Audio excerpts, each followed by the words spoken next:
So when everybody leaves, it's just Elon sitting at home, brushing his teeth, just a bunch of ideas bouncing around your head. When did you realize that that's not the case with most people? I think when I was, 5 or 6 or something. I thought I was insane. It was just strange. Because it was clear that other people did not, their mind wasn't exploding with ideas. It was like, that's strange. I don't think you'd necessarily want to be me. People would like it that much. It's very hard to turn it off. It's like a never-ending explosion. All the time. Now is the time to overrule this administration's pledge to mediocrity. Listen, Tesla's a sell.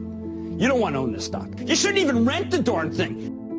Why? Because beyond the hype, there's just not much going on here. Tesla still has yet to turn a profit. That'll be a $1.5 billion company with no profit. Its most recent quarter actually lost more money than it did the year before, $1.5 billion, losing more money than the year before. This is a company with limited visibility. You put $90 billion, like 50 years worth of breaks into solar and wind, to Solyndra and Fisker and Tesla and Enter1. I mean, I had a friend who said you don't just pick the winners and losers, you pick the losers. Private enterprise will not ever lead a space frontier. Not because I don't want them to, but my read of history tells me they can't. It's not possible. You know, there are American heroes who don't like this idea. Neil Armstrong, Gene Cernan have both testified against commercial spaceflight in the way that you're developing it, and I wonder what you think of that. I was very sad to see that, because those guys are, those guys are heroes of mine, so it's really tough. I wish they would come and visit and see the hardware that we're doing here.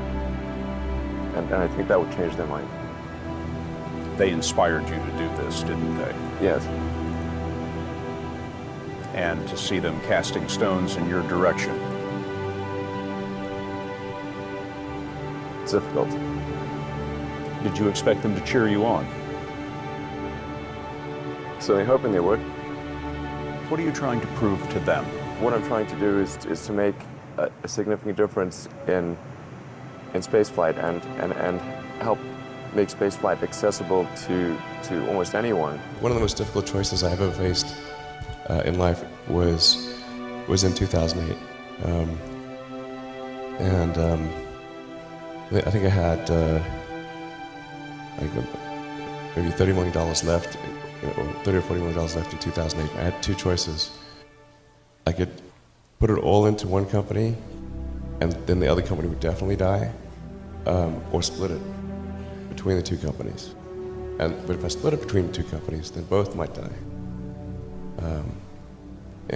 When you put your blood, sweat, and tears into creating something, or building something, it's like a child. So it's like, which one am I going to let one starve to death? I couldn't bring myself to do it, so I split the money between the two. Fortunately, thank goodness, they both came through. What was your biggest failure, and how did it change you? Well, there's a ton of failures along the way, that's for sure. As I said, for SpaceX, the first 3 launches failed, and we were just barely able to scrape together enough parts and money to do the 4th launch. If that 4th launch had failed, we would have been dead. So multiple failures along the way. Tesla really faced a severe threat of death due to the Model 3 production ramp. Essentially, the company was bleeding money like crazy, and just if we didn't solve these problems in a very short period of time, we would die. And it was extremely difficult to solve them. How close to death did you come? Within single-digit weeks. I went to Russia 3 times to look at buying a refurbished ICBM. And I can tell you it was very weird going there in late 2001, 2002, going to the Russian rocket forces and saying, I'd like to buy 2 of your biggest rockets, but you can keep the nuke. They thought I was crazy, but I did have money, so that was okay. And after making several trips to Russia, I came to the conclusion that my initial thought was, well, that there's not enough will to explore and expand beyond Earth and have a Mars base and that kind of thing. But I came to the conclusion that that was wrong. In fact, there's plenty of will, particularly in the United States, because the United States is a nation of explorers, of people who came here from other parts of the world. I think the United States is really a distillation of the spirit of human exploration. So after my third trip, I said, okay, well, what we really need to do here is try to solve the space transport problem, and started SpaceX. This was against the advice of pretty much everyone I talked to. It was tough going there in the beginning because I'd never built anything physical. I mean, I'd built like little model rockets as a kid and that kind of thing, but I'd never had a company that built anything physical. So I had to kind of figure out how to do all these things and bring together the right team of people. It was tough going. Because the thing about a rocket is that the passing grade is 100%. You don't get to actually test the rocket in the real environment that it's going to be in. So I think the best analogy for rocket engineering is like if you want to create a really complicated bit of software, you can't run the software as an integrated whole, and you can't run it on the computer it's intended to run on. But the first time you put it all together and run it on that computer, it must run with no bugs. The first launch, I was picking up bits of rocket near the launch site. It was a bit sad. But we learned with each successive flight, and were able to, eventually with the fourth flight in 2008, reach orbit. I tried very hard to get the right expertise in for SpaceX.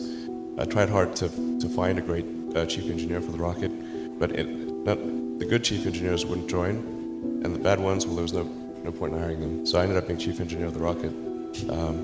So if I could have found somebody better, then we would have maybe had less than 3 failures. How did you get the expertise to be the chief technology officer of a rocket ship company?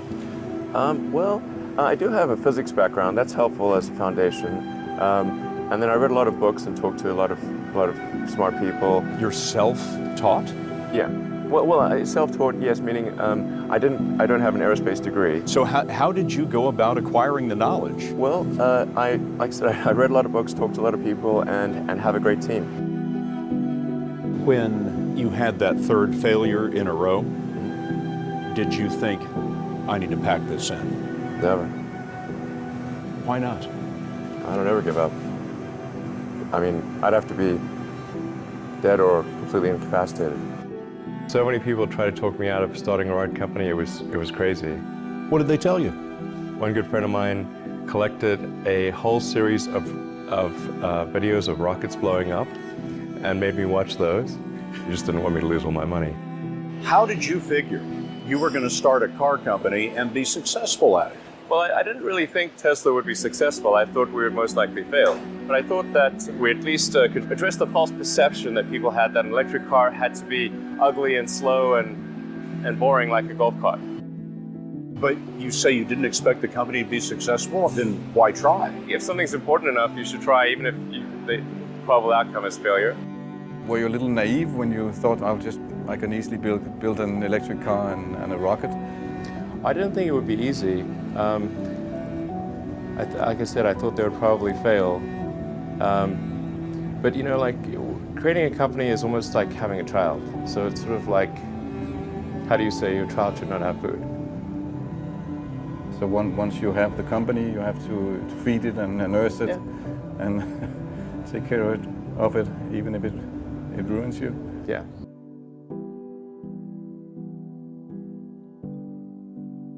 But suppose there were some tough times in 2008, end of 2008. How did you get through that period of crisis? Yeah. Can we just break for a second? Sure, of course, yeah. You want to wait a little while?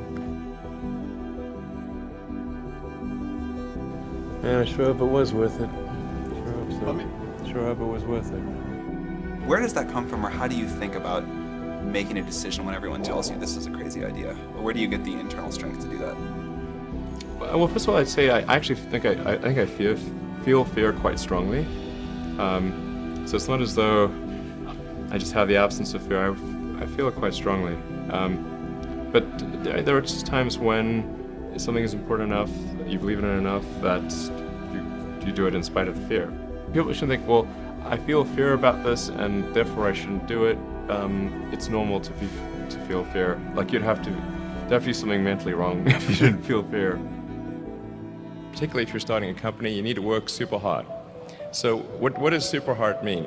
Well, when my brother and I were starting our first company, instead of getting an apartment, we just rented a small office and we slept on the couch. And we showered at the YMCA, and we're so hot up we had just one computer. So the website was up during the day, and I was coding at night, 7 days a week, all the time. And I sort of briefly had a girlfriend in that period, and in order to be with me, she had to sleep in the office. So work hard, like I mean, every waking hour. That's the thing I would say particularly if you're starting a company. And I mean, if you do simple math, say like, okay, if somebody else is working 50 hours and you're working 100, you'll get twice as much done in the course of a year as the other company. I think certainly being focused on something that you're confident will have high value to someone else, and just being really rigorous in making that assessment, because people tend to, a natural human tendency is wishful thinking. So a challenge for entrepreneurs is to say, well, what's the difference between really believing in your ideals and sticking to them versus pursuing some unrealistic dream that doesn't actually have merit? And that is a really difficult thing to tell. Can you tell the difference between those two things? Right. You know? So you need to be sort of very rigorous in your self-analysis, and then just work like hell. I mean, you just have to put in, 80 to 100-hour weeks every week. All those things improve the odds of success. I think it's important that you really like whatever you're doing. If you don't like it, life is too short. If you like what you're doing, you think about it even when you're not working. I mean, it's something that your mind is drawn to. Even if you're the best, there's always a chance of failure. And if you don't like it, you just really can't make it work, I think. If you're creating a company or if you're joining a company, the most important thing is to attract great people. So either join a group that's amazing, that you really respect, or if you're building a company, you've got to gather great people. I mean, all a company is a group of people that have gathered together to create a product or service. And so depending upon how talented and hardworking that group is, and the degree to which they're focused cohesively in a good direction, that will determine the success of the company. So do everything you can to gather great people if you're creating a company. Then I'd say focus on signal over noise. A lot of companies get confused. They spend money on things that don't actually make the product better. So, for example, at Tesla, we've never spent any money on advertising. We put all of the money into R&D and manufacturing and design to try to make the car as good as possible. And I think that's the way to go. For any given company, just keep thinking about, are these efforts that people are expending, are they resulting in a better product or service? And if they're not, stop those efforts. Don't just follow the trend. So you may have heard me say that it's good to think in terms of the physics approach of first principles, which is, rather than reasoning by analogy, you boil things down to the most fundamental truths you can imagine, and you reason up from there. And this is a good way to figure out if something really makes sense, or if it's just what everybody else is doing. It's hard to think that way. You can't think that way about everything. It takes a lot of effort. But if you're trying to do something new, it's the best way to think. And that framework was developed by physicists to figure out counterintuitive things, like quantum mechanics. So it's really a powerful method. The final thing I would encourage you to do is now is the time to take risk. You don't have, you don't have kids. As you get older, your obligations increase. So and once you have a family, you start taking risk not just for yourself, but for your family as well. It gets much harder to do things that might not work out. So now is the time to do that before you have those obligations. So I would encourage you to take risks now. Do something bold. You won't regret it. What's your mission in life? Why you do whatever you do? When I was a kid, I was wondering kind of what's the meaning of life? Like, why are we here? What's it all about? And I came to the conclusion that what really matters is trying to understand the right questions to ask. The more that we can increase the scope and scale of human consciousness, the better we are able to ask these questions. So I think that there's certain things that are necessary to ensure that the future is good, and some of those things are, in the long term, having long-term sustainable transport and sustainable energy generation, and to be a spacefaring civilization, and for humanity to be out there among the stars and be a multi-planetary species. I think being a multi-planet species and being out there among the stars is important for the long-term survival of humanity, and that's one reason, kind of like life insurance for life collectively, life as we know it. But then the part that I find personally most motivating is that it creates a sense of adventure, and it makes people excited about the future. And if you consider two futures, one where we are forever confined to Earth until eventually something terrible happens, or another future where we are out there on many planets, maybe even going beyond the solar system.